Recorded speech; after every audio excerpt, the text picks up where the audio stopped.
ផាអូនអើយចាំបងណាថ្លៃបងនឹងវិលវ័យមកជួបនួនល្អថ្ងៃលិចទៅហើយប្រែជារាំងវិញចិត្តបងទុំនឹងច្រើនឆ្នាំបន្លងប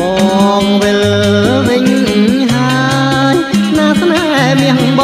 ងរួមរស់សាផងបានសុខសាន្តអើយ